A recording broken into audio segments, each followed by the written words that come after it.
Great. Hi, everyone. iPad on Christian, we can see you're in bed. There we go. Well, thank you all very much for coming to the CodeX meeting. It's January 17th. We have 3 amazing startups presenting here at the meeting. Before we get started, maybe what we can do is quickly, Susan, just go around the room and each person can introduce who they are and say, yeah, we got a small group today. Who they are and what brings them here, and in a sentence or two. Well, I'm Susan, and I'm your one of your lovely hosts for this afternoon. I'm with CodeX. My name is Yuri. I'm the founder of a legal tech company called Xdraft. My name is Chelsea. I was a participant in the Artificial Intelligence Bootcamp this weekend, and I'm here to learn more. Awesome. Scott. And I'm Scott, developing MIT OpenCourseware-centric World University and School with law schools in all 200 countries' official and main languages. Thank you very much. And I'm Jameson Dempsey. I'm residential fellow here at CodeX. So next up, Susan, do we have any announcements? Yes. We are very excited to announce that the Future Law registration site is open for this year's Future Law. The date is April 4th. It's, as always, a Thursday, so please check it out. The agenda will be up within the next week, and we hope to see everybody there. And the second announcement is Roland will be sending an announcement out for next week. We will be meeting next week for a CodeX group meeting. However, it is going to be a special day and time. It'll be, instead of Thursday, it'll be Friday, and instead of 1:30 US Pacific, it'll be at 3 p.m. We have a special guest presentation. So stay tuned for more information. That announcement will be forthcoming shortly from Roland. Awesome. And just this past weekend, we hosted a boot camp called Exponential Innovations, AI and Law, bringing together students from the law school, the computer science department, and from the business school. We should have a blog post up about that soon. It was a really exciting event, and I think you'll enjoy reading more about it. So without further ado, let's go into our 3 presentations for the day. Very briefly, we have Tom Dreyfus, who's the CEO of Yosef. We have Mela Agras and her colleagues from CodeX Law Tech Company, and Matisse Buecci, who's the CEO, and Lino Teutenberg, CPO of a company called TaxFix. So Susan, how about we start with Tom and Yosef? Right. Hey, Tom, you there? Yeah, I'm here. All right, you got 10 minutes on the clock. Start counting. I promise also that we pronounce the name of our company Joseph. There's nothing Yosef about it. But thank you very much. Thank you very much for having me. It's a pleasure to be here. So I'm going to very quickly tell you a little about me, a little about Joseph, provide some case studies from key customers, and then do a whirlwind demo all in the space of 10 minutes. And then hopefully there'll be time for a few questions at the end. So my background is as a corporate attorney in Australia. I then went to clerk at Australia's highest court. And then more recently, I did my LLM at Columbia Law School, where I was focusing on legal data analytics.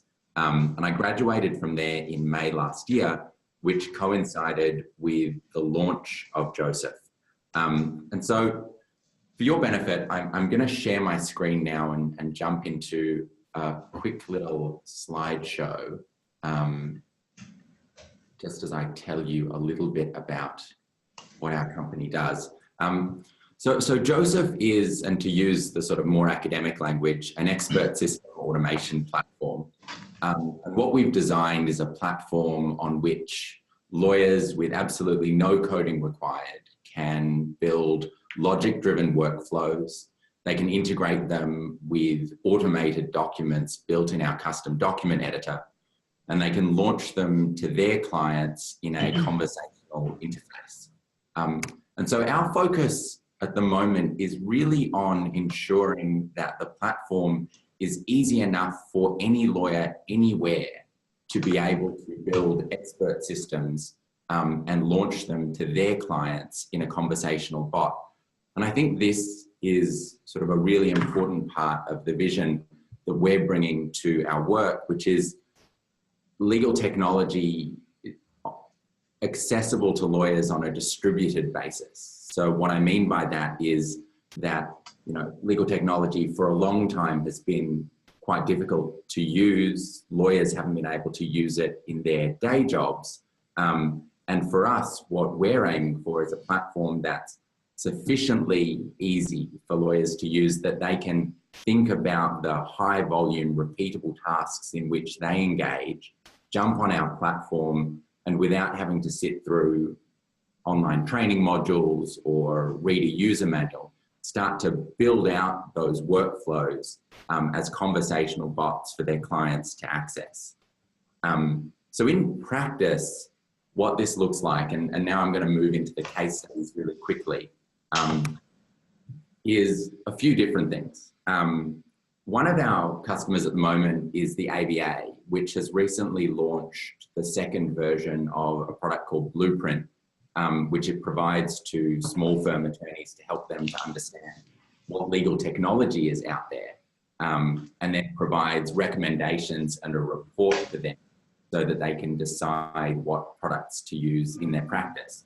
So the ABA was able to build on our platform the end-to-end automated solution for this service, all the way from the conversation in which attorneys engage to the logic-driven recommendations and report that they provide to lawyers, to end users engaging with the platform. Another sort of bucket of work that we find our customers doing is in the in-house market. So in-house teams like it, the sort of Betterment is a New York-based robo-advisor in the fintech world. So what they're doing is they're taking content from their legal wiki, conversationalizing it, automating the production of basic documents like NDAs, procurement and gift checklists. And all of this is aiming to reduce demand that's coming to their app or inbox, which is often something that in-house teams are focused on. The last sort of big bucket of work that we find is at big law firms. We're working with Baker McKenzie, Herbert Smith Freehills, and a few others. And they're building bots to directly interface with their clients to find ways to monetize and increase the margins in the high volume, low value work they're doing. Another really interesting thing that we see in this part of the market is big law firms building customized bots for individual clients, so especially in highly regulated industries where automated compliance processes are really valuable. That's something that we see quite a lot of. So what are we doing, I guess, that's different?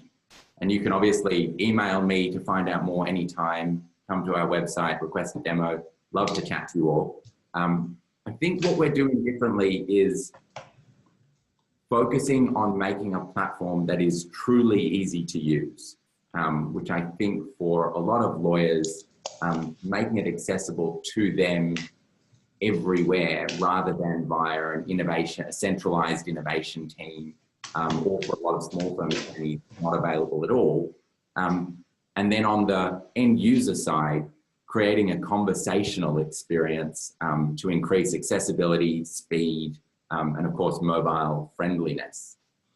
All right, I have about 3 minutes, so I'm going to show you what that looks like in practice before I offer myself up for questions. Let me show you. Oh. Okay. So what you can see on screen now, hopefully, is the conversational interface in which end users actually engage with bots built on Joseph.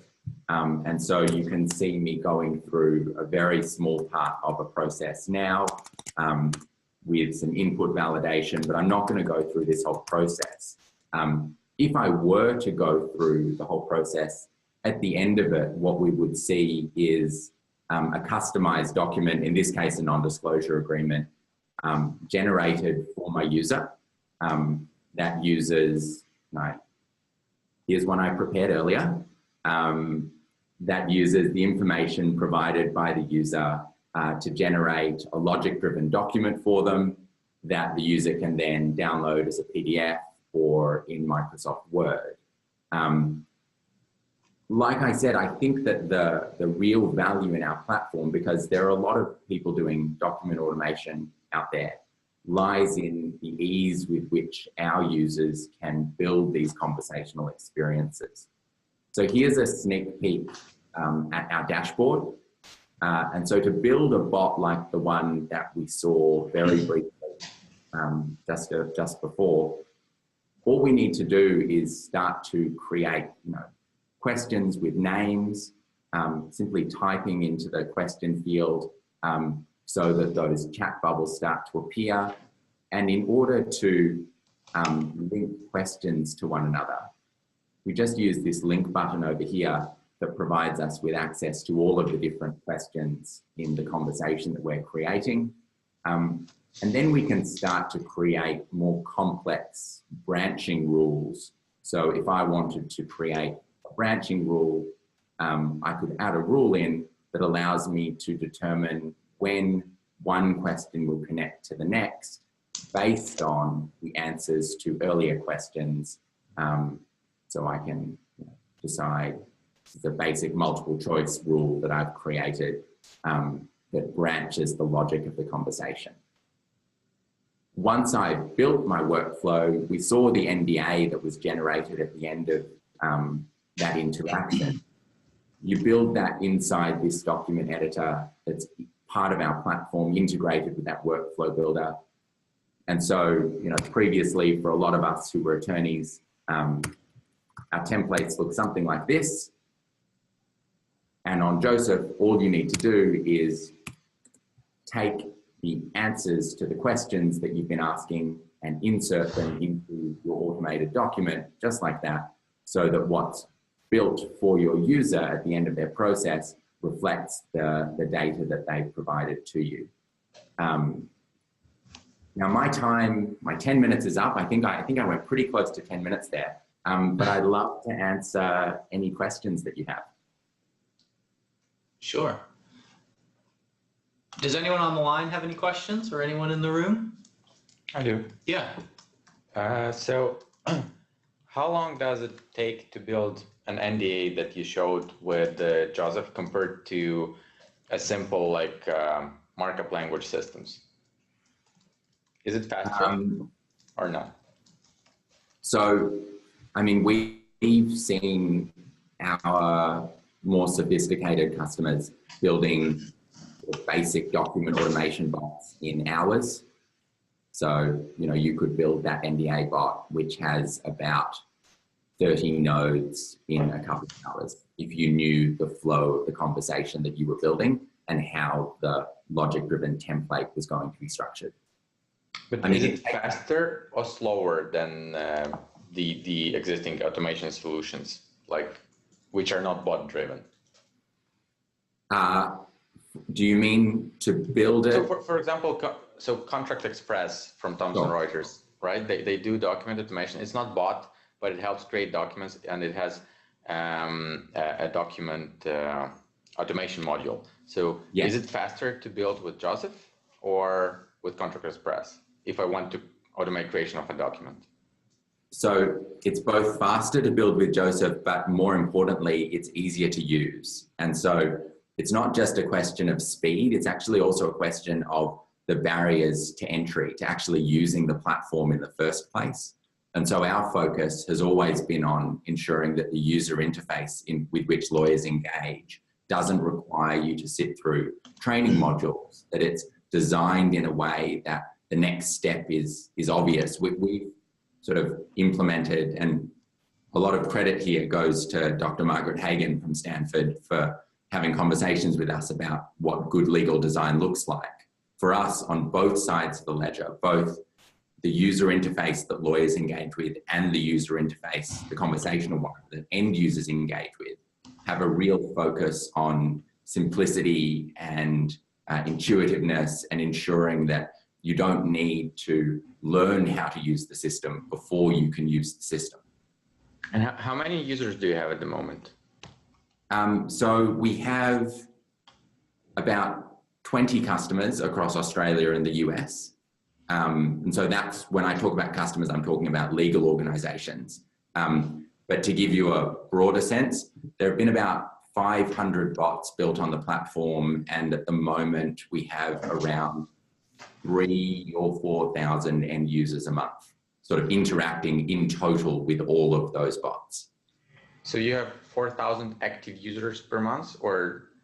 We don't think of the end users, the people engaging with the bots, as our active users. We think of our customers as our active users.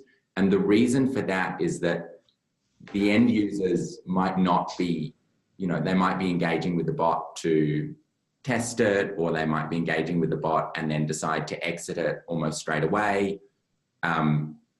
For us, and also we have customers who are building bots for very specific use cases where the number of end users isn't the right measure of value.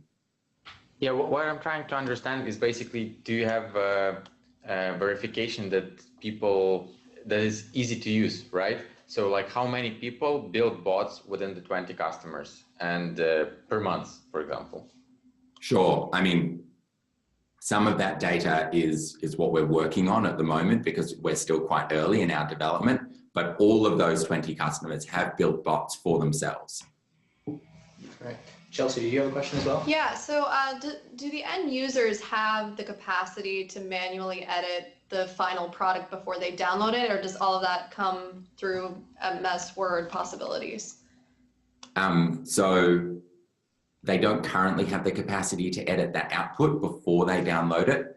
That's something that we've been talking about both with end users and internally. It's I think, yeah, your question kind of pushed me in this direction. There are legal design issues about whether users should be able to edit outputs before being able to download them, based on the fact that the output reflects the expertise of the person who built it. And the more editable it becomes, potentially the further away you get from the legal document that the builder intended to generate. So we're grappling with difficult questions like that. Yeah. Is there any thought to creating like a marketplace of documents and templates and other things so that anyone, you don't have to build the bot each time, you can look through most recommended NDAs or something like that? Yes. I mean, the short answer is yes. The longer answer is that because so many of these sorts of documents and the services that are provided are jurisdiction specific, it's very difficult to build up a comprehensive library.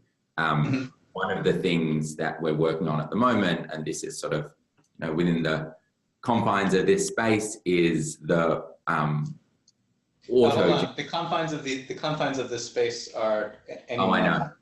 I know. Is actually auto-generating the logic-driven workflows for our customers. So you come onto the platform and you say, I'm building an NDA bot, and Joseph says, this is what the logic for that system is probably going to look like, and you have a first draft that you can then work on. Got it.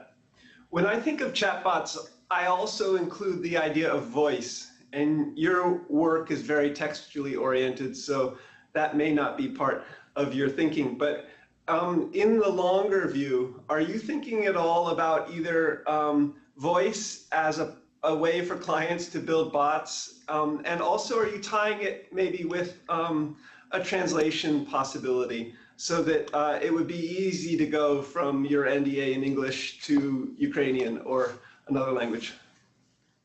I mean, I would love if it were easy to go from English to Ukrainian, and very open to all of your suggestions. I think voice is definitely something that's on our roadmap. Translation is not something we've talked about, although the system can already handle alphabets that go left to right. We struggle at the moment with alphabets that don't. Got it. Well, thank you very much, Tom, for your presentation. Really appreciate it. Thanks for joining us. And let's all give Tom a round of applause. Hello? Thanks, everyone.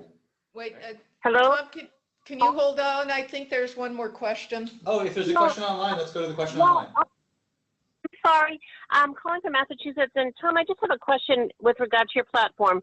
You mentioned that, it's geared to high volume, low value work. Do you envision that this could be a potential solution for offering pro bono services within the municipalities and across the world? For instance, small claims is a very much underserved sector of the market, which leads to a lot of discord. And if you look at a center like Restore Oakland, this new sort of legal center working with the community, I'm wondering if this sort of platform could serve the community in bringing more peaceful resolutions to disputes and giving the general community access to small claims and mediation services. Sure. I mean, I think that's a really great question. Our origins for the company were actually with legal services organizations in Australia, and we've since been talking to a number in the States. So we already work with a few, and I think that you're absolutely right that because our focus on the end user side is on accessibility and the sort of ease with which you can solve legal problems online, legal services organizations, public interest organizations are a natural fit for us. And so I'd absolutely welcome you to get in touch and see if we can help. For anyone interested, it's josephlegal.com. Jump on there, send me an email at tom@josephlegal. Very happy to take the conversation further. Thank you. Thank you, Tom. All right, let's move on to our second presentation. We have Dr. Melly Agras and her team at CodeX Law Technology Company. It's That's actually CodeX. his, sorry. His, oh, I'm so sorry. CodeX with a K, so not CodeX with a C. So Melly, if you'd like to join.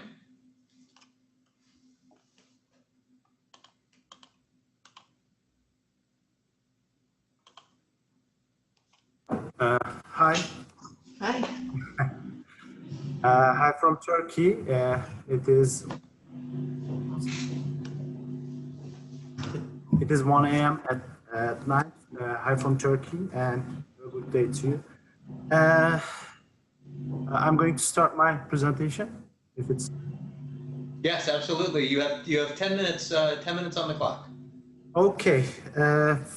And if you wouldn't mind introducing your colleagues for us? Yeah, okay. I'll introduce. First of all, this is an ARIA, namely ARIA project. And we are going to present this project with me and my colleagues.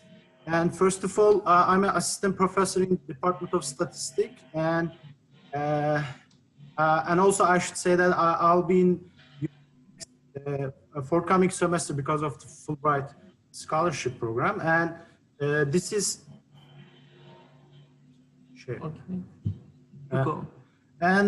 this is an ARIA project, as I said, has 3 steps. The first one is the predicting part, predicting the Turkish Supreme Court results.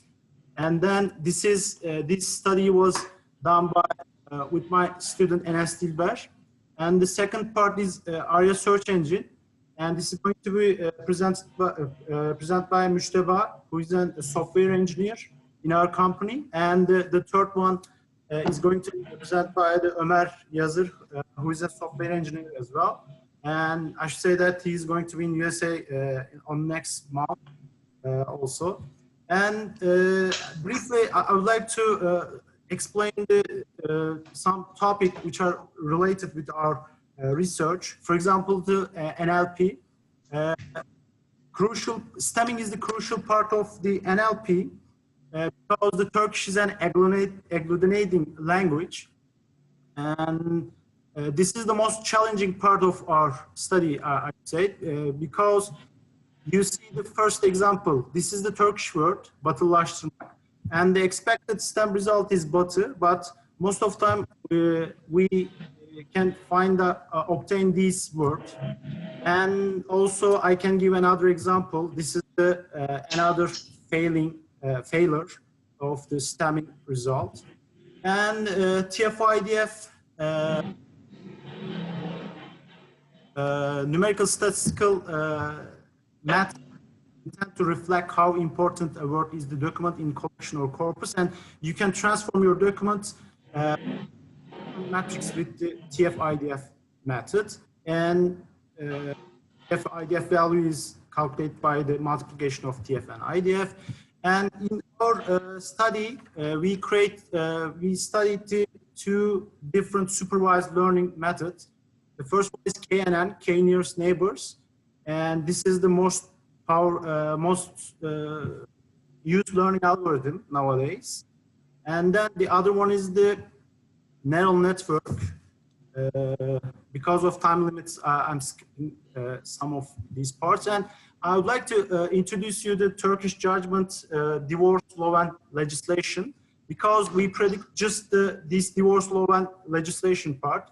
Couple would like to divorce. They first of all it starts with a petition, and then when you submit the petition, you will be given a hearing date.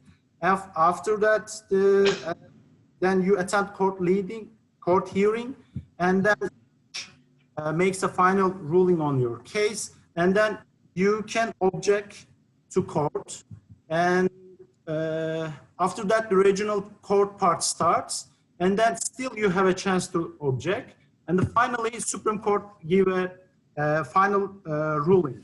So we are predicting this part because these parts are publicly available. And Supreme Court gives 4 different decisions: approval, rejection, correction, and partial correction, rejection. We assign these results as 0, 1, and 2. And then, you know, our documents, independent documents are text, or independent data sets are text. That's why we need some pre-processing steps. First of all, we need a corpus for stop words corpus. We create this one, and then we remove some stop words, for example, tokenization part, and then, you know, stemming part, as we talk about, and then splitting part. We split our data set as train and the test. We create the model with the training part, and then we test our model with the test data set. And then, you know, TF-IDF, we are find out all the keywords of all separated documents. And then we obtain this matrix with 429 documents. We downloaded the 429 documents, divorce documents, and after these steps, we obtained the more than 2,000 features. And this doesn't give a statistical significant results because observations are highly less than the features. That is why we use the SVD for the dimension reduction. And then finally the clustering part. You see, all in all, KNN got the 90% accuracy in test set, which is a reasonable for 3 categories outcome. And finally, for my part, you see the neural network results. In this part, ReLU actuation has been used. Also, we use batch normalization and dropout for generalization purposes. At the end, we got an overall 94% accuracy. Thank you. Now my colleague Mujtaba is going. Hello everyone. Now I'm Mujtaba Halil Yılmaz. Now I'm going to talk about ARIA search engine. Let's start with our purpose. We have a simple search engine because we get the data set from the prediction part, and these are fully indexed and stamped words. We started with the idea, why don't we use this database to give the end users a search engine. Let's look at our differences from the industry. Of course, there is rival companies in Turkey that they are doing the search engine job. We implemented most important part is advanced keyword search. We are faster. We have, of course, simple user interface, And we also implemented decision number searching, merit number, and date range. Let's look at keyword searching. Conventional keyword search is one-to-one matching, and it's very simple. It works fast, and it produces less results. With the example child custody search query, we obtained 53 results in 1 second. Our most important part is advanced keyword search. It is implemented with word-to-vec library. It has one-to-many matching. It is slower, although it produces more results. In the same example, we achieved 435 results in just 3 seconds. Okay, what is word-to-vec library? It is actually a clustering algorithm. With this library, we achieved matching close meaning words. For example, Queen match with woman, London match with England. With this way, we achieved one-to-many matching. Thank you very much. Okay, thank you. And finally, my colleague Ömer. Art, Arya Social Media. Hello, my name is Ömer Yazır. I am going to talk about the social media project. It's actually a simple social media project. We have made our websites especially for people of law. We have ensured that law people write articles, ask questions, and interact with each other. Who can use it? It is produced. Sorry, it is produced for the use of law people. User can sign up the social media via reference and or social security number. And what is our purpose? To create a business media that covers completely the law field. And which technologies are we using? This basic structure is the web framework Spring Boot on Java programming and used to React.js and used to PostgreSQL for database, one of the others. As you can see here, Arya on all platform, and that's personal profile page, simple and fluid design. Also, eye-pleasing user interface, activity point or authentic activity point, work on post count and vote ratio and comments account. User can write and read articles on this page and post features, vote, like, and comment to article. That's notification page. User can check any interaction on this page. Next, user can see information, followers, following, posts, and voted on timeline. Settings page, change password page, privacy settings, and notification settings page. This is the most important part of social media follow tag. User can set trend topic text of law field. You can also create a new tag when you are writing an article. Thank you all for listening. Okay, thank you. We are sorry. I think we exceed the time because we 3 people. Sorry, all about that. Do you have any question?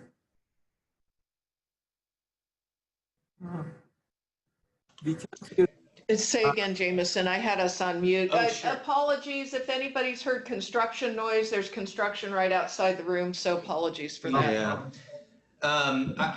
I just want to say thank you very much for your presentation and open it up for questions. If anyone online has any questions or anyone in the room has any questions.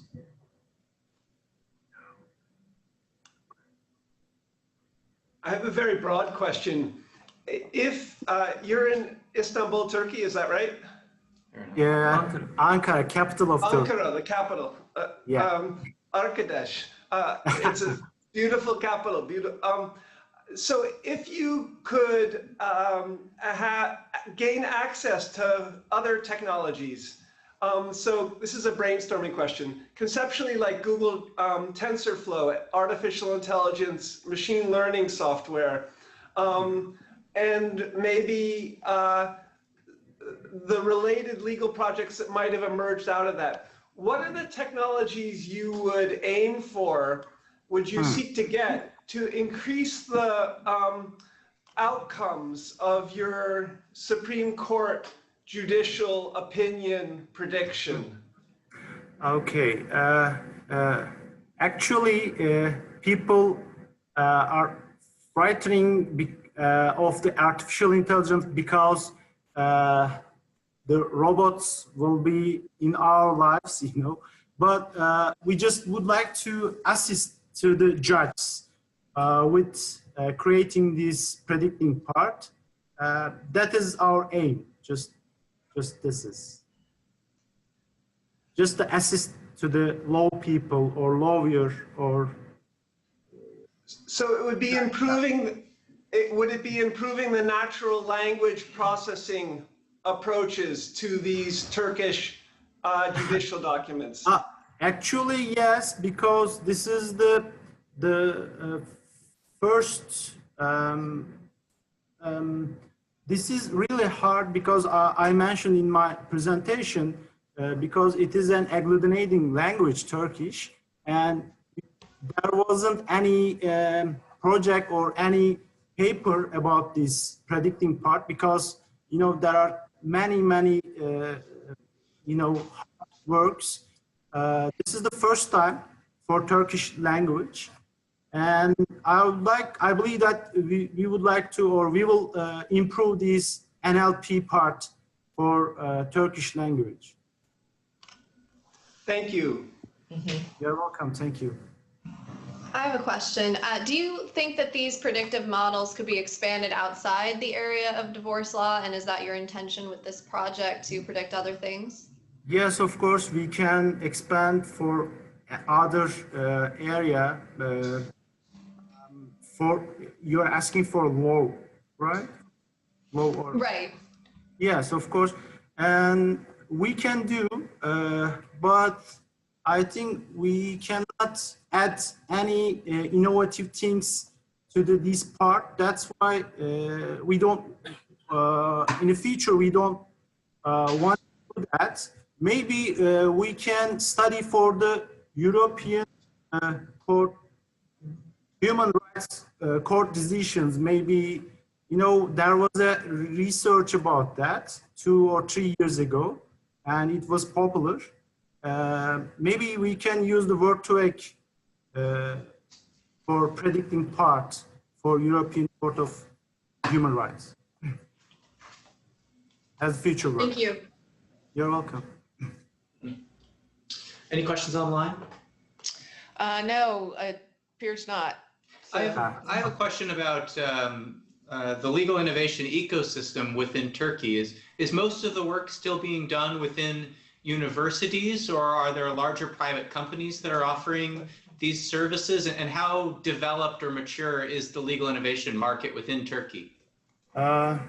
Actually, we are in a Silicon Valley right now. We are presenting in that area, and this is a company, and we are related with the university because this is a supported project. It was, I should say that it was supported by the institute, Turkish institute, namely TÜBİTAK.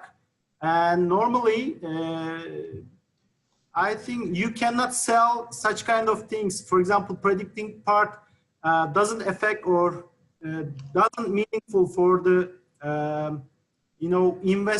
investors. That